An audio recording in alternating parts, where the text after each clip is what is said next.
रामदीन एक छोटा किसान था। उसका जीवन उसकी जमीन से शुरू होता और उसी पर खत्म हो जाता।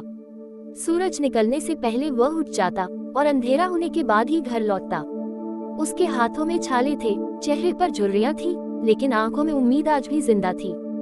रामदीन के पास बहुत ज्यादा जमीन नहीं थी, बस 2 बीघा, लेकिन उसके लिए वही पूरी दुनिया थी। वह जमीन को माँ की तरह मानता था। जब हल चलाता तो ऐसे बात करता जैसे किसी अपने से कह रहा हो, माँ इस बार अच्छा फल देना।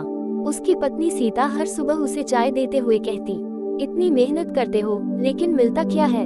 रामदीन मुस्कुरा देता और कहता, मिलता है सुकून और पेट भरने की इज्जत। उसका बेटा मोहन शहर में पढ़ना चाहता था। वो कहता, बाबूजी मैं किसान नहीं बनूंगा, यहाँ सिर्फ पसीना है, पैसा नहीं। रामदीन चुप रह जाता। वह जानता था कि बेटा गलत नहीं कह रहा, लेकिन दिल में कहीं दर्द जरूर होता था। एक साल बारिश ने धोखा दे दिया, फसल सूखने लगी, कर्ज बढ़ता गया। साहूकार रोज दरवाजे पर आकर ताना मारता। गांव के लोग भी कहने लगे, अब क्या करेगा रामदीन। उस रात रामदीन खेत में देर तक बैठा रहा। सूखी मिट्टी को हाथ में लेकर उसकी आंखों से आंसू गिरने लगे। उसने पहली बार अपनी जमीन से कुछ नहीं कहा, बस चुपचाप रोता रहा।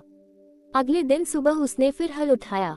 सीता ने पूछा, आज भी जाओगे। रामदीन बोला, जब तक सांस है तब तक कोशिश है। कुछ हफ्तों बाद अचानक बारिश हुई, बहुत तेज नहीं, लेकिन जरूरत जितनी। फसल ने फिर से सांस ली। रामदीन की आंखों में उम्मीद लौट आई। उसने आसमान की ओर देखकर बस इतना कहा, शुक्रिया। फसल बहुत बड़ी नहीं हुई, लेकिन इतनी जरूर थी कि घर चल सके।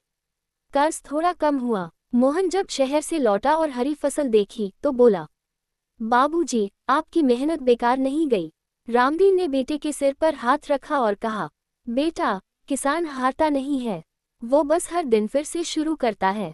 उस दिन रामदीन ने जाना, किसान सिर्फ अन्न नहीं उगाता, वो उम्मीद, सब्र और जिंदगी उगाता है। रामदीन एक छोटा किसान था।